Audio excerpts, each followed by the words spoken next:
noticia es noticia en profundidad. Qué placer acompañarles. Soy Tatiana Pérez, les saludo desde nuestra sede central en Caracas, en Venezuela. A partir de este momento, en la próxima hora, tenemos 3 temas que son noticia. Aquí están primero desplegados en titulares. Es noticia argentina. La ONU, el Gobierno Nacional, la Red de Intelectuales en Defensa de la Humanidad, el Parlasur, y sectores sociales y políticos exigen el fin de la represión del gobernador contra manifestantes en la provincia de Jujuy. El presidente de la Nación, Alberto Fernández, anunció que se revisará la reforma constitucional que provocó la indignación colectiva. Lo analizamos. En noticia Honduras, la presidenta de la Nación, Xiomara Castro, destituyó al ministro de Seguridad tras la tragedia ocurrida en una cárcel de mujeres en donde se ha confirmado hasta el momento la muerte de 46 reclusas. El gobierno pide a la oposición no politizar este dramático hecho mientras avanzan las investigaciones. Nos preguntamos qué pasa en los centros penitenciarios de Honduras. Lo analizamos. En noticia Bolivia, millones de personas recibieron esta madrugada el año indígena 5531. Un nuevo ciclo de vida ancestral conocido también en la región andina de América Latina como el solsticio de invierno. Desde Tiwanaku, lugar sagrado aymara, el presidente Luis Arce renovó su compromiso con el pueblo en momento de fuertes tensiones políticas. Les contamos y profundizamos en ello. En noticia casi comienza. Bienvenidos, bienvenidas.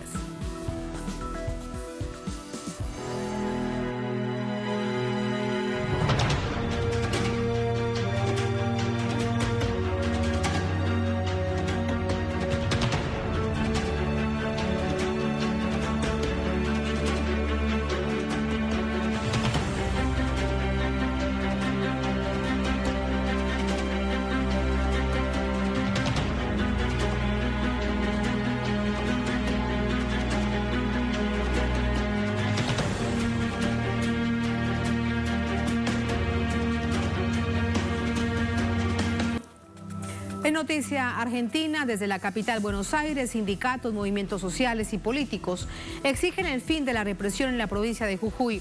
La situación ha generado la condena de organismos internacionales en materia de derechos humanos. Marcharon hasta la Plaza de Mayo para pedir la intervención federal de Jujuy.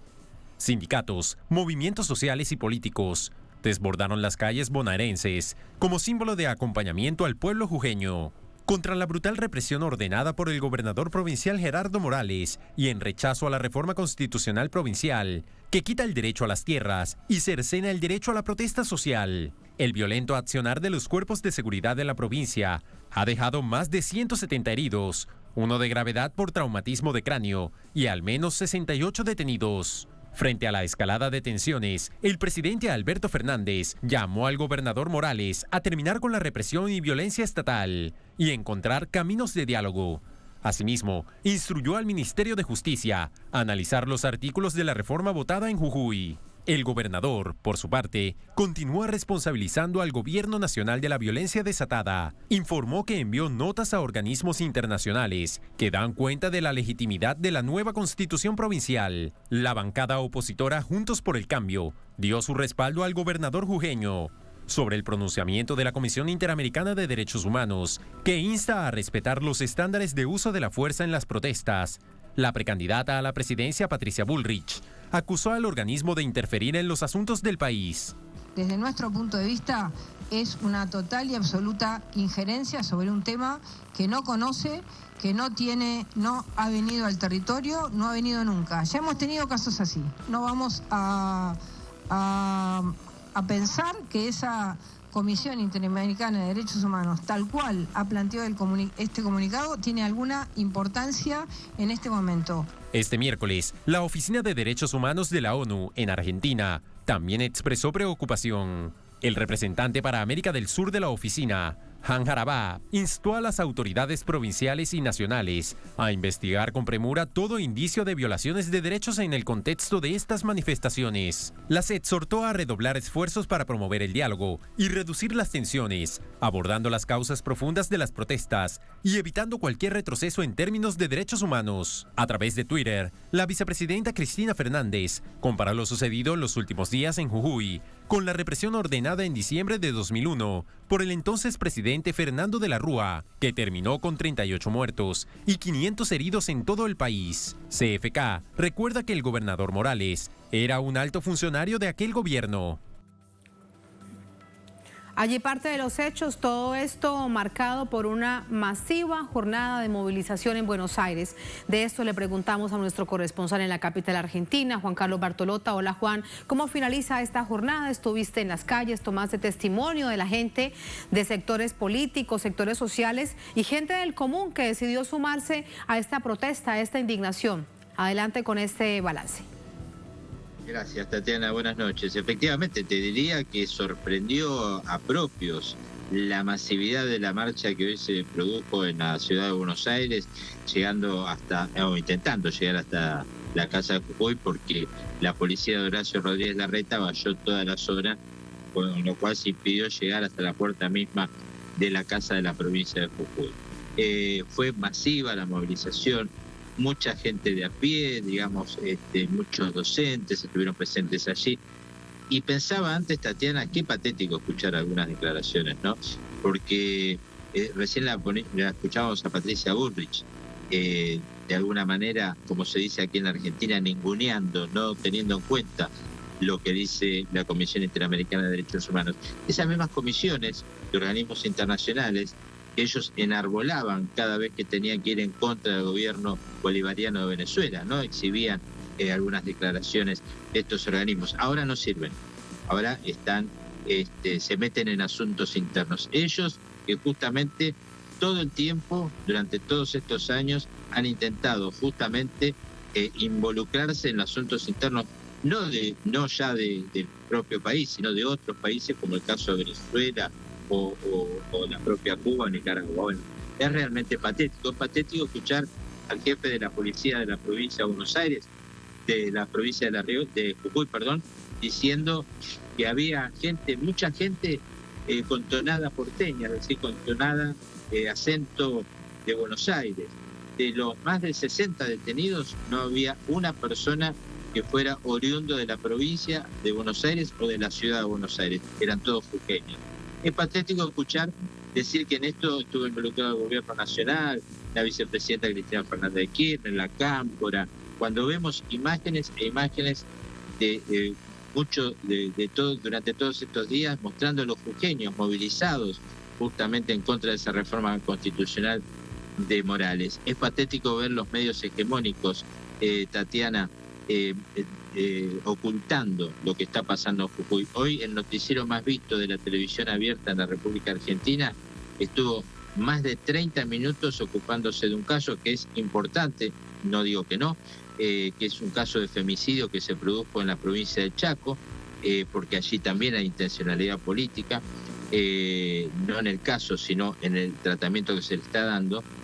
Y estuvieron 32 minutos o más hablando de ese caso y no hablaron una palabra del tema de lo que está sucediendo en La Rioja. La conclusión entonces, vuelvo a lo que me preguntabas, multitudinaria marcha, asombrosa por su contenido, por su gran cantidad de gente y por las consignas que fueron totalmente en tono pacífico, reclamando una solución pacífica a la situación en la provincia de Jujuy. Juan, ¿y quién ha sido enviado por parte del gobierno nacional a Jujuy? Veíamos que en algunos medios locales decían que había sido enviados representantes del gobierno para tratar de que el gobierno provincial de Gerardo Morales establezca un diálogo con las comunidades indignadas por esta reforma constitucional. En principio, Tatiana, que viajó y que hace días que ya creo que está allá, es el secretario de Derechos Humanos de la Nación, Horacio Pietragala Corti, está allí involucrado en todo lo que pueda ser atentados justamente contra los derechos humanos, se ha interiorizado por el caso, también han viajado otros funcionarios, por ejemplo, de minoridad y discapacidad, porque hubo casos de menores que fueron aprehendidos por parte de la policía de la provincia de Jujuy. Integrantes de los ministerios públicos han viajado también para allá para interiorizarse sobre todo esto. Pero todavía no hay un diálogo porque lo que hay es un cruce constante de acusaciones y defensas por parte de Gerardo Morales a través de las redes sociales, principalmente a través de Twitter, ¿no?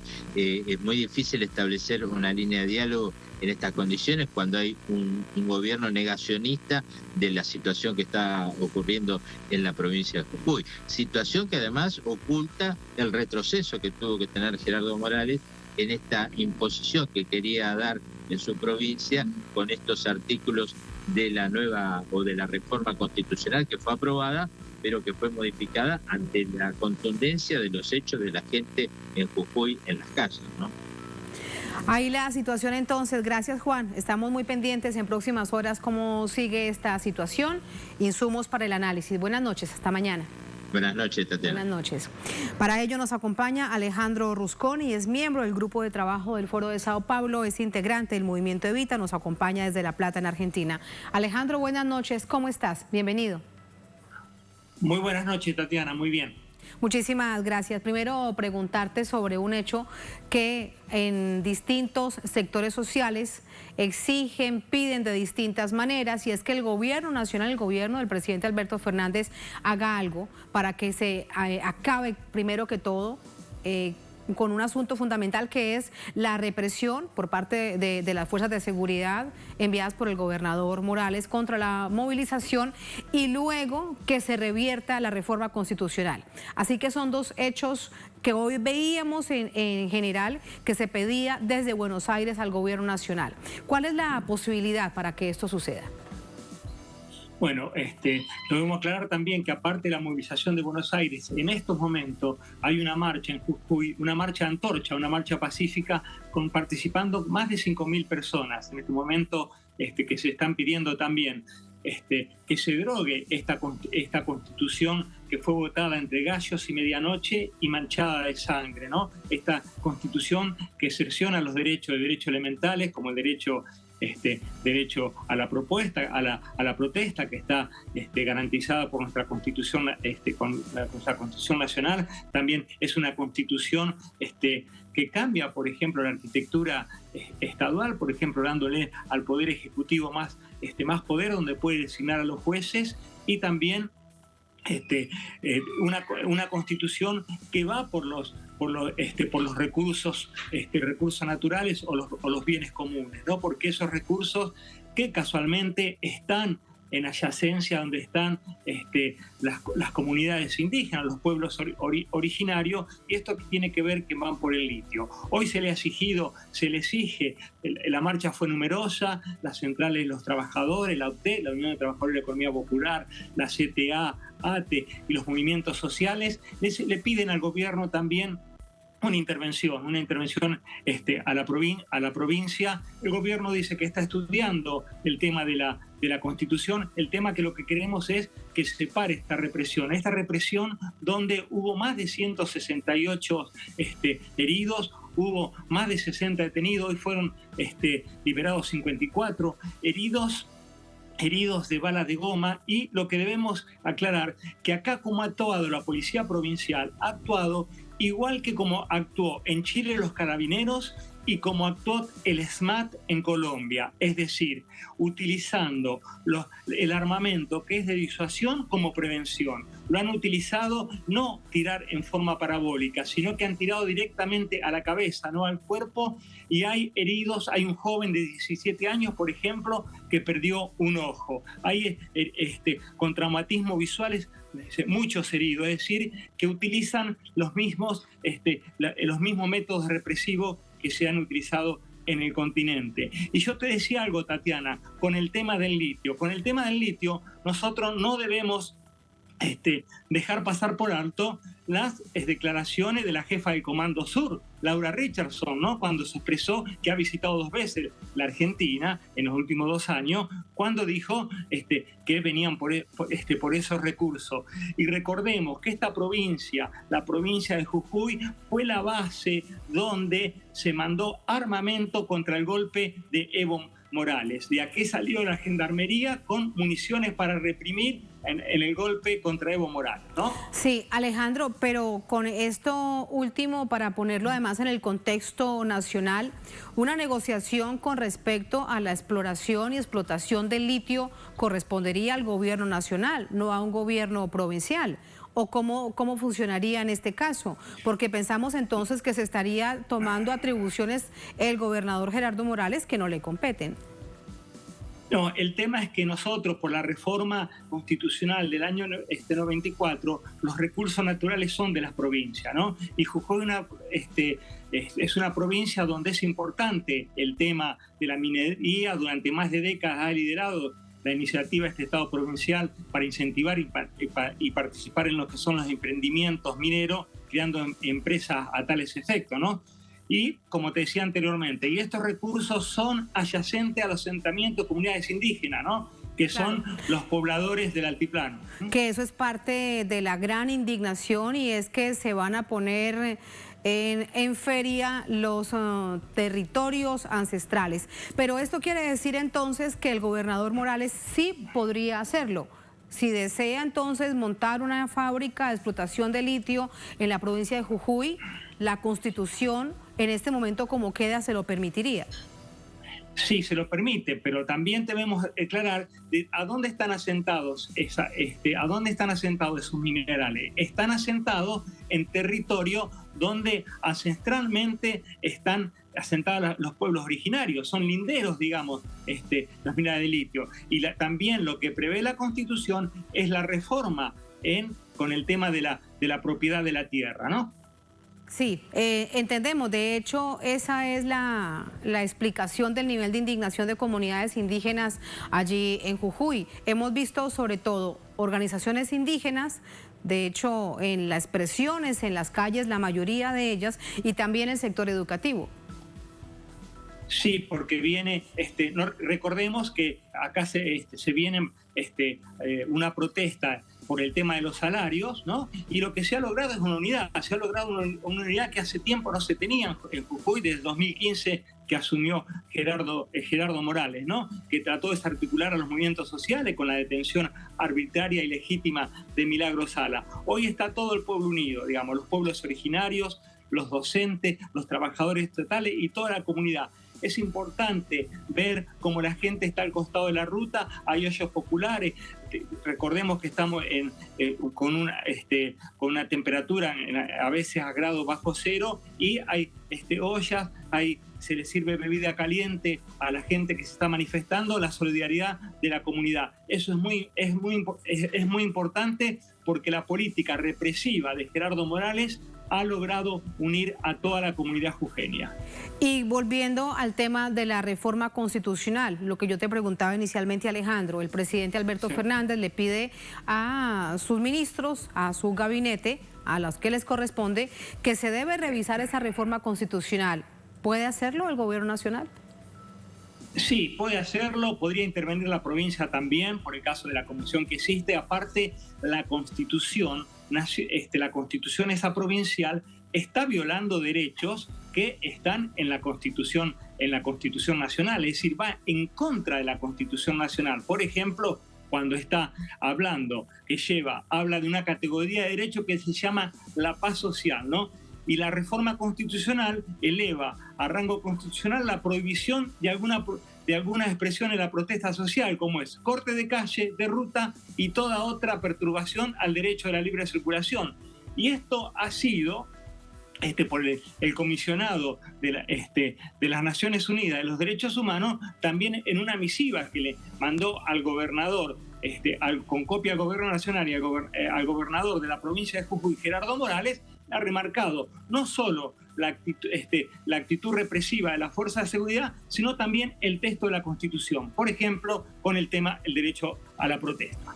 Alejandro, ¿y por qué crees entonces que el gobierno nacional no actúa más de frente con respecto a ellos si hay violación a la Constitución en los principios básicos de la Constitución federal? Hay violación a los derechos humanos producto de la represión. Nos estabas contando que hay un joven que ya ha perdido un ojo, hay personas detenidas, hay una cantidad de hechos que permiten pensar que ya el gobierno debería hacer algo. ¿Por qué crees entonces que no lo ha hecho? Sí, bueno, el gobierno está montando una tibieza ante esto, porque aparte, Tatiana, te quiero hacer ver que aparte de las cuestiones represivas, las fuerzas de seguridad están utilizando vehículos de empresa contratista del Estado para trasladar a los grupos de infantería, ¿no? Eso se ha visto, y también han realizado allanamientos en domicilios particulares sin orden judiciales y a bordo de vehículos que ya fueron identificados por varios periodistas, que son vehículos, empresas contratistas del Estado. Es decir, que acá te están violando todos los derechos, y esto nos recuerda a lo que fue Jujuy en la época de la dictadura militar, donde se usaron vehículos del ingenio Ledesma, ¿no?, perteneciente a la familia Blaquier, para secuestrar trabajadores. Hoy utiliza el mismo modus operandi que utilizó la dictadura militar. Casualmente, cuando estamos cumpliendo 40 años de democracia en la Argentina. Y cuando desde el gobierno se ha dicho que la memoria histórica debe funcionar precisamente para no repetirse, y Argentina ha sido sin duda un ejemplo en eso, en dar pasos adelante con respecto a la memoria histórica. Por último, Alejandro, el papel de la oposición. No es que sorprenda que Patricia Bullrich, en este momento, además de precampaña electoral, diga esto, que no le importa lo que diga la Comisión Interamericana de Derechos Humanos, y además verlos a todos en esta fotografía, los referentes de Juntos por el Cambio, pues allí, juntos, valga la redundancia. Sin embargo, políticamente, ¿esto qué significa? ¿Qué crees que es lo que hay detrás? ¿Cómo leer ese momento?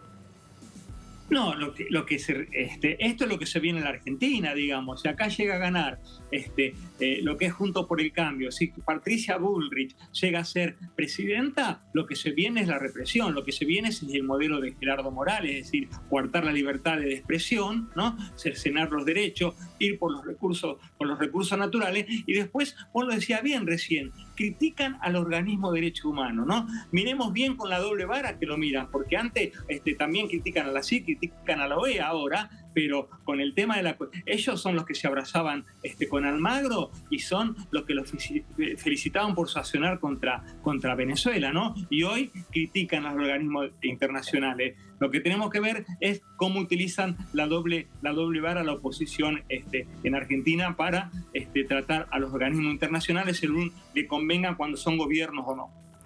Eso es bastante claro y notorio, porque así funciona la derecha, en este caso, y la extrema derecha también, en esa conjunción de Juntos por el Cambio en Argentina y en otras partes de nuestra América Latina.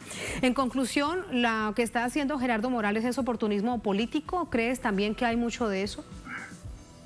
Sí, lo que sí que no se imaginaba que iba a juntar, a unir a los movimientos sociales, a los ciudadanos de pie, a todos, a los trabajadores, aquellos, Jujuy, por ejemplo, hoy tiene, él ataca a la población aborigen, y hay un 38% de la población rural que es aborigen, digamos, ¿no? Tienen los docentes tienen un sueldo muy bajo. Lo que ha logrado, él no se esperaba, ¿no? Porque como venían con el tema de que en mayo tuvieron el triunfo en las elecciones constituyentes, no se esperaba lo que iba a pasar un mes después, que se iban a unir todos los sectores por los cuales son atacados por esta constitución manchada de sangre. Y también, Tatiana, debemos recordar que aquí hubo complicidad también del Partido Justicialista local, del presidente y diputados que validaron la constitución. Solamente una minoría, hay 2 diputadas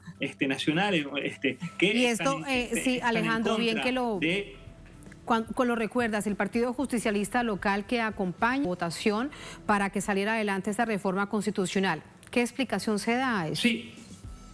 Bueno, el Partido Justicialista a nivel nacional hoy se está pidiendo la intervención, digamos, los militantes estamos pidiendo la intervención al Partido Justicialista de Jujuy. No se debe dudar más, no hay que esperar más, digamos, porque son cómplices. Sus manos también están manchadas de sangre, ¿no? Alejandro, por ayudarnos a comprender este panorama, un hecho local que vemos como escala hoy en Buenos Aires, una movilización masiva con denuncia de organismos internacionales. Gracias, muy buenas noches. Muy buenas noches, Tatiana. Hasta luego.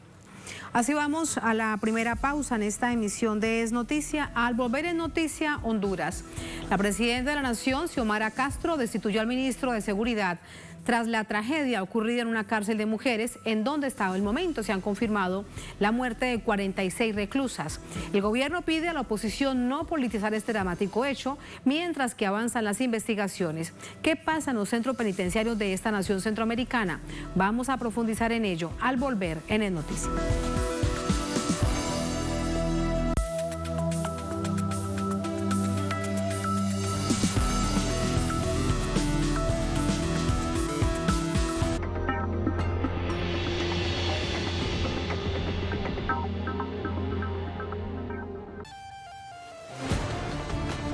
Cada año miles de personas abandonan su tierra para alcanzar nuevos horizontes. Una realidad de pueblos que luchan por su libertad. Conoce las diversas causas de quienes viven entre fronteras. Jueves. Solo por Telesur. Desde el portal web europeo Dailymotion encuentras todo nuestro contenido en vivo, en español e inglés. Síguenos y mantente informado, porque Telesur siempre da más.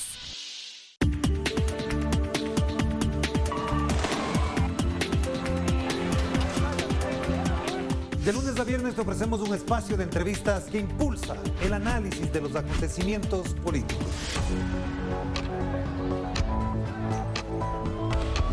Sigue de cerca cada suceso del panorama latinoamericano a través de Enclave Política.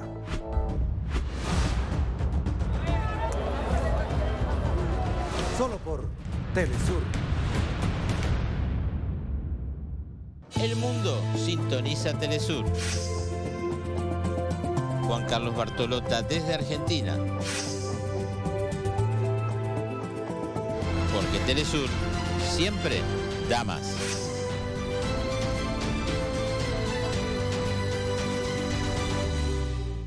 Somos la manifestación de las civilizaciones milenarias. Somos ritos y costumbres. Somos la voz de los pueblos que se niegan a desaparecer.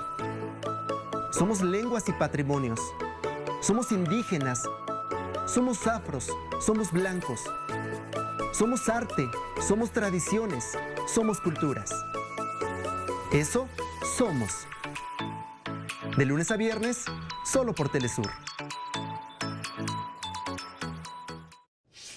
Recorre los acontecimientos nacionales e internacionales en un espacio que ofrece lo más relevante del panorama mundial y lo que fue noticia durante toda la semana.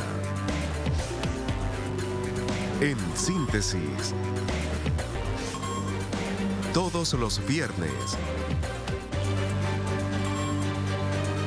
solo por Telesur.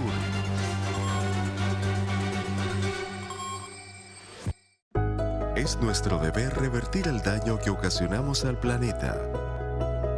Recuperemos nuestros ecosistemas naturales con acciones en defensa del medio ambiente. Sigamos luchando por un mundo más verde. Miércoles, solo por Telesur.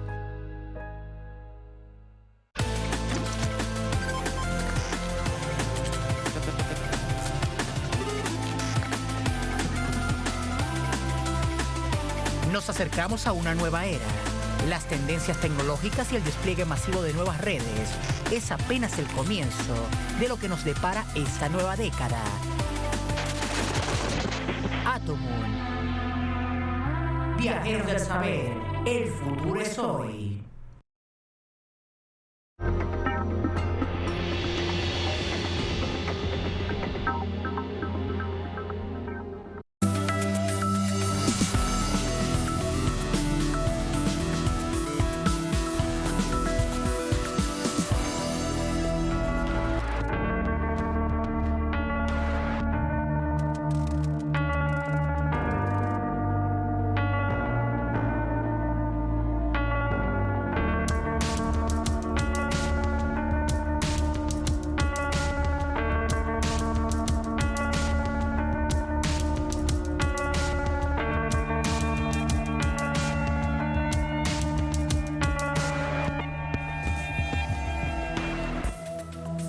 En Noticia Honduras, la presidenta Xiomara Castro destituye al ministro de Seguridad tras la tragedia ocurrida en un penal de mujeres cerca de la capital, en donde ya se reporta la muerte de 46 reclusas. El gobierno pide que no se politice esta tragedia y se compromete a adelantar una profunda investigación de lo sucedido. Además, mantiene la estrategia de reformar los centros penitenciarios. Vamos a verlo. Este martes, el gobierno hondureño destituyó al general Ramón Savillón de su cargo y nombró a Gustavo Sánchez como nuevo ministro de Seguridad para hacer frente a la actual crisis generada en las cárceles del país. Así lo confirmó la presidenta Xiomara Castro a través de un comunicado y aseguró su compromiso de combatir el crimen organizado y desmontar el boicot contra la seguridad interna propiciado desde las cárceles. La decisión se da tras el fallecimiento de al menos 46 reclusas en la Penitenciaría Nacional Femenina de Adaptación Social, cercana a la capital Tegucigalpa. Según informes, presuntamente las reclusas de la pandilla Barrio 18 irrumpieron disparando con armas de grueso calibre en el edificio donde se ubicaban sus rivales de la Mara Salvatrucha y posteriormente le prendieron fuego. Hay equipos de fiscales, delitos contra la vida, está Fiscalía de Derechos Humanos, está también otro grupo de fiscales especializados en este tipo de muertes que se han unido también al trabajo de la DPI. Ellos se encuentran desde ayer en el centro penitenciario para determinar exactamente qué fue lo que sucedió y deducir la responsabilidad al final de la misma investigación. De acuerdo a Isa Alvarado, portavoz del Departamento de Medicina Forense, de los 46 cuerpos de las víctimas, 23 están calcinados, mientras los otros 23 fallecieron por arma blanca o de fuego. Sin embargo, continúan con el proceso de identificación puesto que algunos cuerpos están muy quemados. Tienen que hacer pruebas científicas como la de ADN, la prueba que tiene que ver con la odontología y en algunos casos se probará a ver si hay huellas dactilares para poder identificar quiénes son. Entre la noche del martes y la madrugada de este miércoles, las autoridades comenzaron a entregar algunos de los cadáveres a las familias para su entierro, luego que el Instituto Penitenciario difundiera a través de sus redes sociales un listado con las primeras 17 ocisas que se logró identificar. Honduras tiene 26 prisiones y a pesar del esfuerzo por reforzar el control, muchos cabecillas mantienen los hilos de la actividad delictiva desde dentro de ellas. El hecho ocurre durante el plan de refundación penitenciaria, apoyado por la jefa de Estado, que incluye el desarme mediante registros manuales y electrónicos permanentes y bloqueos de comunicación para evitar que los privados de libertad puedan mantener el vínculo con el crimen organizado en el exterior. Allí los hechos, entramos con el análisis. Para ello nos acompaña vía telefónica Fausto Calix, abogado, director ejecutivo de aduanas, expresidente de la Asociación de Estudiantes de Derecho. Nos acompaña desde Tegucigalpa, la capital de Honduras. Fausto, bienvenido, buenas noches.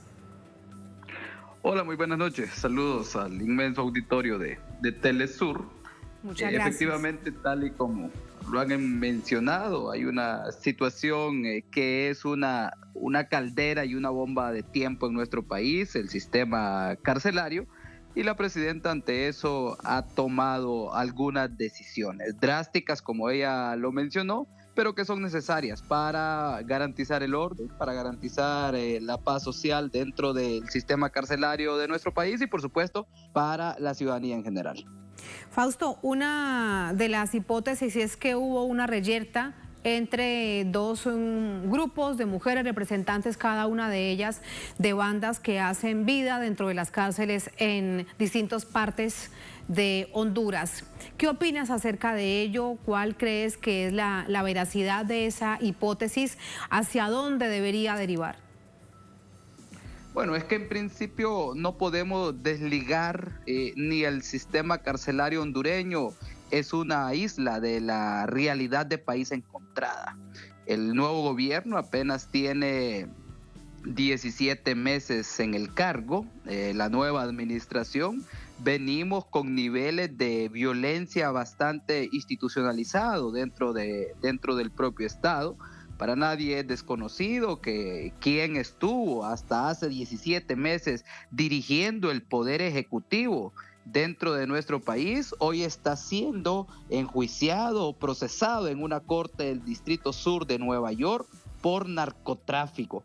Ese es el tipo de gobernantes que teníamos hasta hace 17 meses en Honduras. El máximo representante, la cabeza del poder ejecutivo de nuestro país, el representante del Estado hondureño, ahora siendo enjuiciado por narcotráfico. Un país donde ha campeado el crimen organizado, el narcotráfico y la corrupción. Entonces, no está para nada aislado el sistema carcelario de esa dura y cruel realidad que encontramos en el sistema hondureño. Entonces, la presidenta, ante algunos hechos de violencia que se suscitaron hace algunos meses en el sistema carcelario, decidió intervenir el sistema carcelario. Nombró una comisión interventora que lastimosamente, por lo estructural que es el problema en el país, no tomó quizás las decisiones que eran necesarias. En ese sentido, también ahorita, justamente hace unos minutos, la presidenta ha tomado la decisión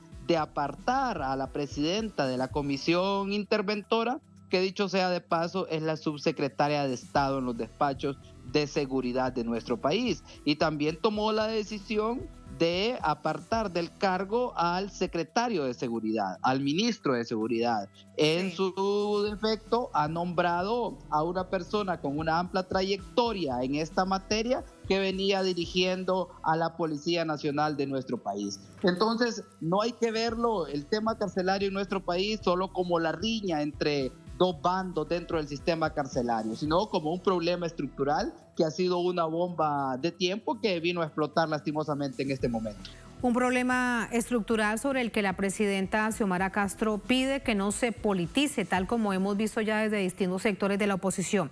Pero antes de preguntarte de ello, lo que quería consultarte, nos dices que no se tomaron las medidas que debían haberse tomado en su momento, en estos 17 meses, después de que hace unos meses precisamente se registró una situación no tan dramática como la de ahora, pero conociendo este hecho, esa comisión interventora, ¿qué fue lo que no hizo que ahora deriva en esa expresión tan trágica de esta cárcel de mujeres?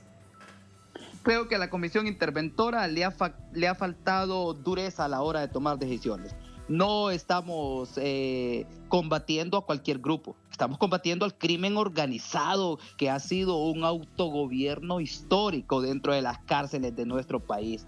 Creo que esas medidas tibias que no supo contrarrestar a lo interno de las cárceles hondureñas es lastimosamente lo que llevó a la detonación de esta situación tan lamentable, tan dolorosa, porque al final son vidas humanas, al final son seres humanos, son madres, son hijas, son sobrinas, son nietas quienes están dentro de este sistema carcelario, que son producto del sistema. Pues no podemos de ninguna forma catalogarlos o darles otro título, y el Estado tiene la obligación de la protección de estas personas, aún estando recluidas o privadas de su libertad. Entonces creo que por eso la presidenta tomó la decisión tan dura, tan drástica, de apartar al secretario de Seguridad y también apartar a la presidenta de la comisión interventora justamente hace unos minutos que se dio la noticia desde Casa de Gobierno.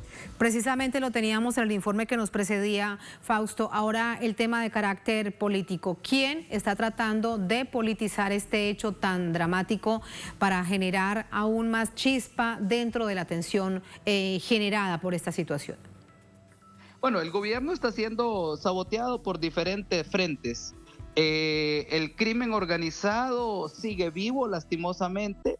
El crimen organizado sigue en nuestro país conspirando a diario contra el gobierno de la presidenta Xiomara Castro. Naturalmente no va a ser fácil derrotarlo, como yo le menciono, venimos de estructuras vivas del narcotráfico gobernando desde el propio Estado hondureño. La oposición, que hasta hace un momento dirigía el país y que lo dirigió a punta de fraudes electorales, a punta de reelecciones ilegales y a punta de sangre y a punta de bala, sigue conspirando contra el gobierno de la presidenta Xiomara Castro, y están aprovechando cualquier momento para desestabilizarlo. No es la primera ocasión en la que ocurre que hay eventos, no solo en esta materia, para desestabilizar y no dejar avanzar al gobierno de la presidenta Castro, y es natural aquí en la región, además, que esos grupos de oposición se armen de esa forma. Y la presidenta ha hecho un llamado duro, fuerte,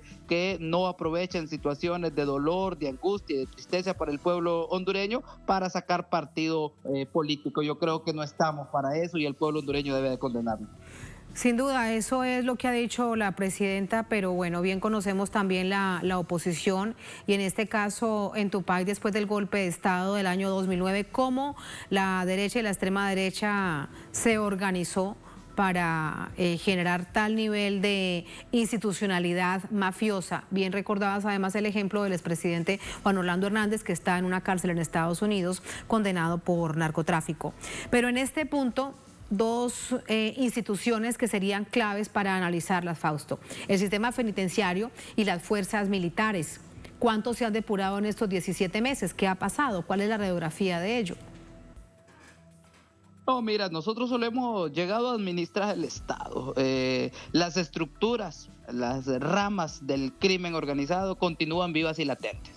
El poder judicial, hasta hace poco se logró cambiar los magistrados, los representantes máximos de los tribunales de justicia en el país, pero el Ministerio Público, las Fuerzas Armadas, la Policía Nacional siguen las mismas estructuras ahí, solo se cambian las cabezas. Pero lo demás, con lo que funcionó un narcoestado en nuestro país, continúa vivo y latente. Y esas son las estructuras que no dejan avanzar también a la presidenta en todas las grandes decisiones que se han tomado. El crimen organizado sigue financiando a todos estos grupos en nuestro país y por eso la presidenta ayer lo mencionó. A vista y paciencia de los órganos de seguridad del Estado ocurrió esta situación. Entonces, por eso tomó la decisión drástica y dura de apartar y de destituir a un cargo importantísimo en nuestro país, como lo fue el ministro de Seguridad. Entonces, yo creo que en ese sentido esto va a abrir un espacio importante dentro del gobierno de la República que sirva de lección. Yo creo que tiene que haber mano dura contra el crimen organizado. Es momento, porque no puede continuar y no puede seguirse derramando sangre y llenando de luto y dolor al pueblo hondureño con una situación que puede abrir a otros espacios que no lo espera de ninguna forma el pueblo hondureño. Muchísimas gracias por ese análisis, Fausto. Buenas noches. Un gusto saludarles, de la orden. Muchísimas gracias, hasta luego.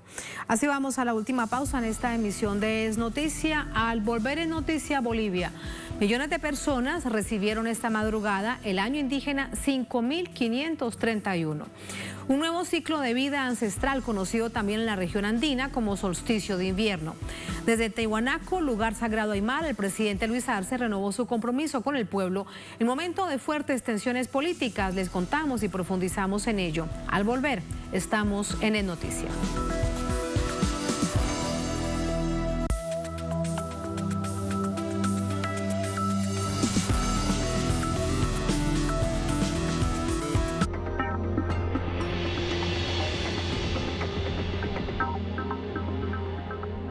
Con el nuevo plan de pago de deuda previsional, esas miles y miles de argentinas y argentinos que trabajaron toda su vida podrán jubilarse. Plan de pago de deuda previsional. Tu esfuerzo cuenta. ANSES, en cada etapa de tu vida. Argentina Presidencia.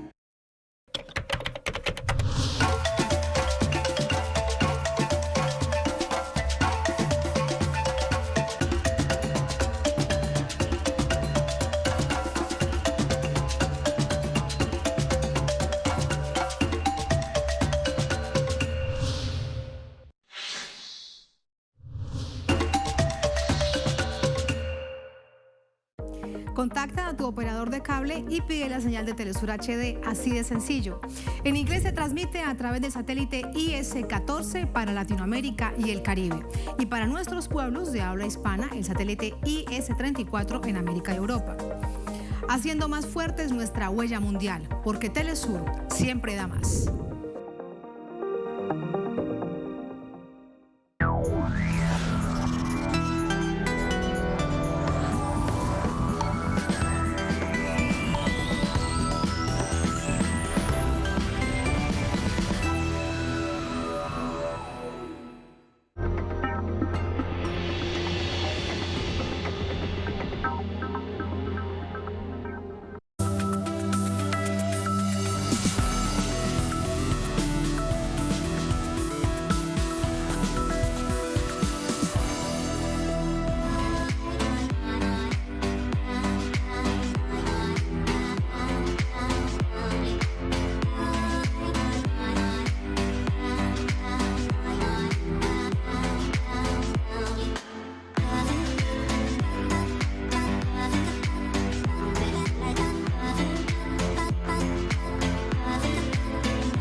En noticia Bolivia, los pueblos indígenas recibieron con júbilo el Año Nuevo Andino 5.531, que coincide con el retorno del Sol Fiesta de Wilcacuti y con el inicio del solsticio de invierno.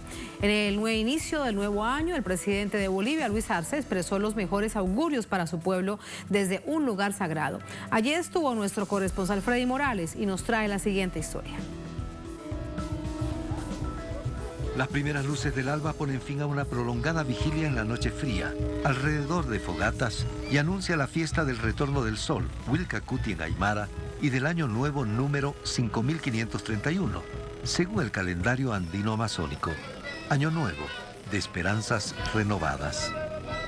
Que nuestro país vaya progresando, que vaya saliendo adelante sin problemas, ¿cómo se puede decir? Que no haya conflictos ni nada, ¿no?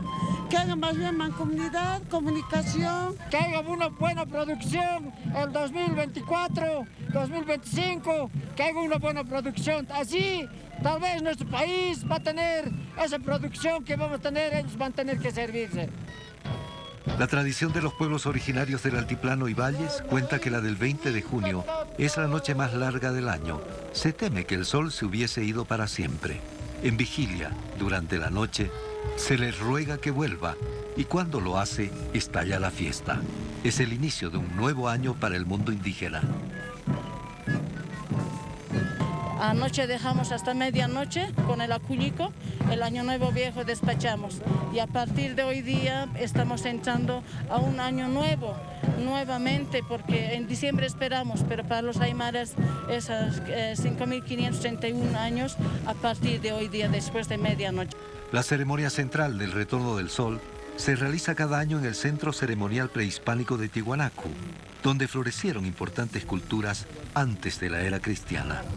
Por la madrugada, el retorno del sol se aguarda con una gran fogata que consume las ofrendas a la Madre Tierra, la Pachamama. Hoy renovamos nuestra devoción a la vida, nuestra devoción a la naturaleza, el vivir bien. Hoy es un día importante, hermanos, en todo nuestro país. Los primeros rayos del sol son recibidos con las manos extendidas para captar su energía, para recargar las energías del cuerpo humano en el nuevo año. Es un día para llenarse de energía, para nuevamente ratificar el compromiso de trabajar, de que nos vaya bien, de buenos augurios para todos nosotros. Hoy, hermanos, es un día, un año nuevo para todas y todos. El Año Nuevo Andino, con su retorno del sol, es recibido con vigilia y júbilo en 200 lugares elevados o serranías de Bolivia. Desde el inicio del gobierno del movimiento al socialismo con el presidente Evo Morales, hace 16 años, se ha recuperado esta tradición a la que se asigna una importancia tal que el 21 de junio es feriado nacional, igual que en cualquier otra parte del mundo cuando empieza un nuevo año. Freddy Morales, Telesur, Bolivia. Bello y bien contado esta historia de nuestro corresponsal en Bolivia, Freddy Morales, a quien le agradecemos porque se fue en la madrugada hasta Tiwanaku para traernos esta historia, este material, estas imágenes a todo Telesur, a todos ustedes, por supuesto. Vamos a entrar con el análisis. Para ello nos acompaña Patricia Montaño Durán. Ella es analista política, historiadora, periodista, nos acompaña desde La Paz. Patricia, bienvenida, ¿cómo estás? Bienvenida a Telesur. Buenas noches, Tatiana. Feliz Año Nuevo Andino Amazónico del Chaco para todos ustedes. Muchísimas gracias. Solamente decir, como por ahí se cuenta, envidia de la buena de quienes pueden estar allí. Nosotros algún día, con toda seguridad que allí podremos estar. Hoy decía el presidente Luis Arce, es un día muy importante para todos. Hoy renovamos nuestra devoción a la vida, nuestra devoción a la naturaleza, el vivir bien, que es parte estructural del plan de gobierno del presidente. Hoy es un día importante en todo nuestro país. ¿Cómo se vive en Bolivia? Y si tiene que ver además con el país en general, o si hay unos sectores que lo viven pues con mucha más emocionalidad que otros. Bueno, esta es una tradición que no es tan antigua, pero que se está rescatando. de esperar el año nuevo en las ruinas prehispánicas de Tiwanaku, como una forma de rendir homenaje a nuestros pueblos prehispánicos. Como sabemos, Tiwanaku fue una importante civilización preincaica que tuvo una larguísima duración. De hecho, ahí se forjaron muchas de las tradiciones del mundo andino que fueron usadas después por los incas. Tiwanaku comenzó como una pequeña aldea el año 1580 a.C. y fue creciendo hasta alcanzar su máxima expresión hacia el año 800 después de Cristo, y se convirtió realmente en todo un imperio andino, porque hay sitios tiwanacotas en lo que es el norte de Argentina, de Chile, en el sur del Perú y en toda la parte oeste de Bolivia.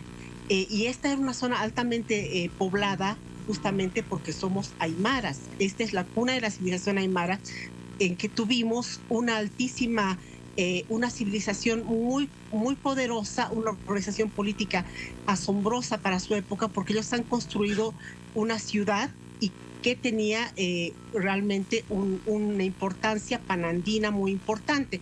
Tiwanaku termina hacia el año 1180 después de Cristo a causa de una guerra civil. Se disgregan sus señoríos regionales, los que son sometidos por el imperio inca hacia el año 1470-1480. Esta es la historia que queremos rescatar los bolivianos como un símbolo de nuestra unidad y recordando la grandeza de los estados precolombinos que lograron forjar nuestros antepasados.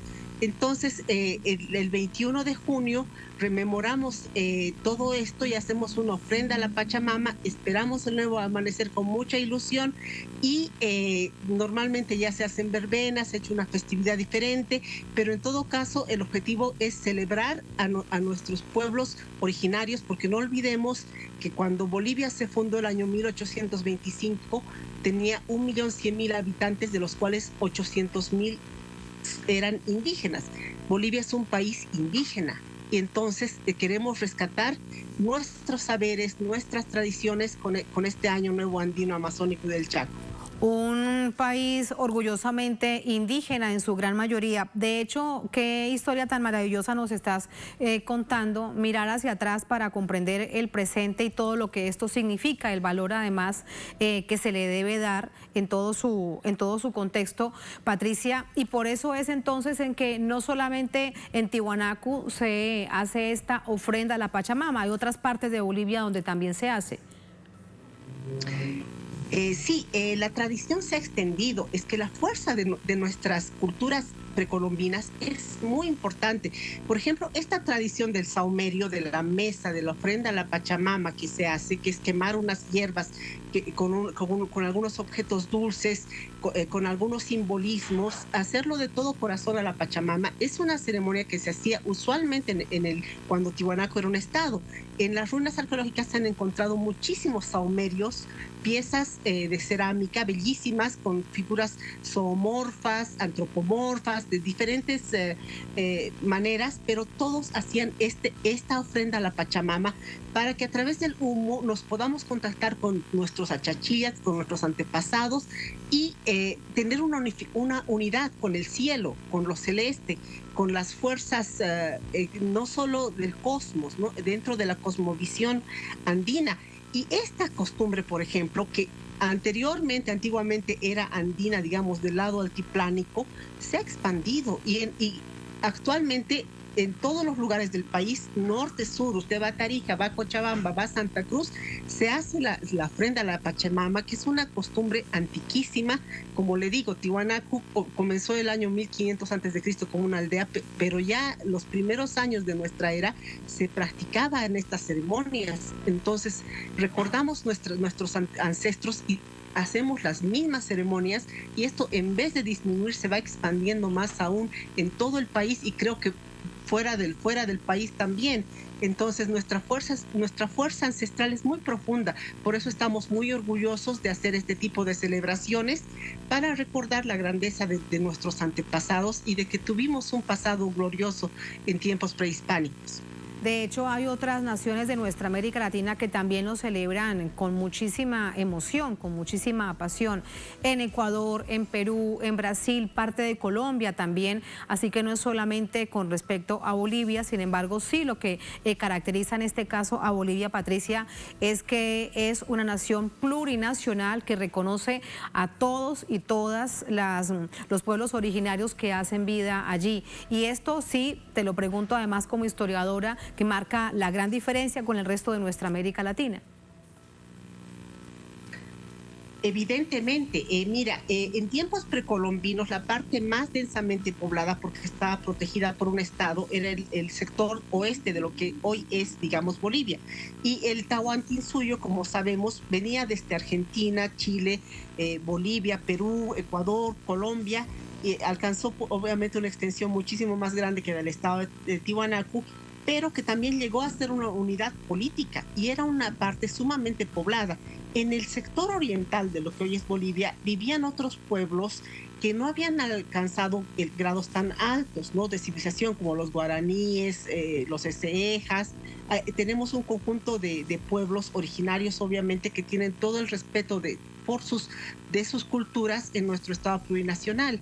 Y de ahí que esta nueva tradición reciente, no es tan antigua, pero que es una tradición que se fue practicando en la década de los 50, 60, 70 y que se ha vuelto una tradición y se ha vuelto una ocasión de conmemorar a nuestro estado plurinacional, recordar que somos una diversidad de pueblos indígenas y mestizos que hemos poblado esta tierra que hoy se llama Bolivia, que obviamente antiguamente no habían estas fronteras geográficas, pero la unidad que tenemos es profunda y queremos rescatar los valores que han tenido nuestros pueblos, que han logrado altísimos grados de civilización, como lo podemos ver en Tiwanaku, que tenían arquitectos, ingenieros, un estado avanzado, una organización política, porque no se podían haber construido esos edificios sin haber tenido una planificación estatal, sin la contribución de todas las castas sociales, de todas las jerarquías sociales, y haber hecho un pueblo,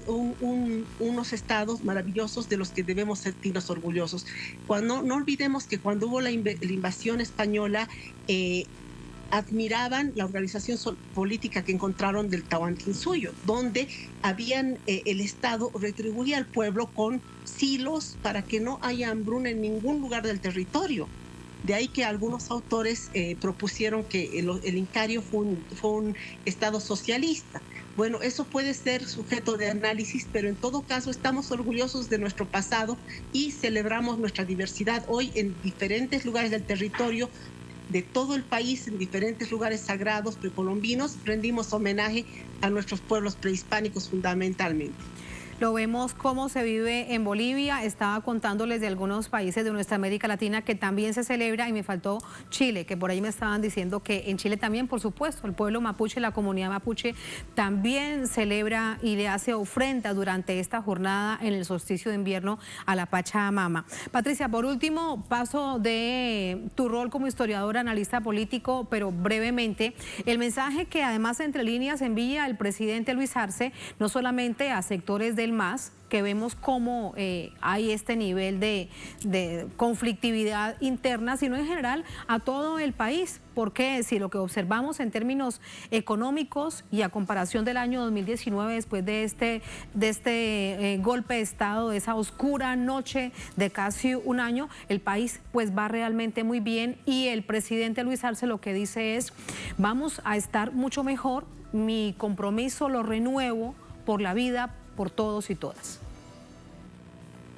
Me parece un buen llamado. Tenemos que estar unidos. Esta es una ocasión para pedir a la Pachamama que nos dé unidad y fortaleza para seguir trabajando por nuestro Estado plurinacional de Bolivia, para que estemos unidos y para que vayamos adelante. Las diferencias son inevitables, sobre todo en instrumentos políticos grandes, pero en todo caso queremos tener unidad, que pedimos en esta ocasión, en este año nuevo, unidad y fortaleza para seguir enfrentando realmente a la derecha, ¿no?, que es el verdadero enemigo, que es el que nos quiere realmente perjudicar, quieren retroceder al pasado Hace pocos días un expresidente, Gonzalo Sánchez de Lozada, viene a hacer una propuesta de una nueva constitución con el objetivo de que retrocedamos hacia el Estado republicano colonial, explotador y saqueador de nuestros recursos naturales. Eso no vamos a permitirlo y tenemos que estar más firmes que nunca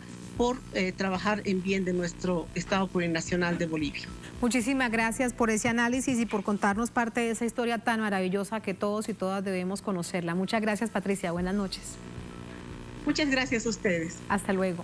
A ustedes gracias por habernos acompañado. Ponemos punto final a esta emisión de Noticia. Hasta mañana. Sigan con nosotros.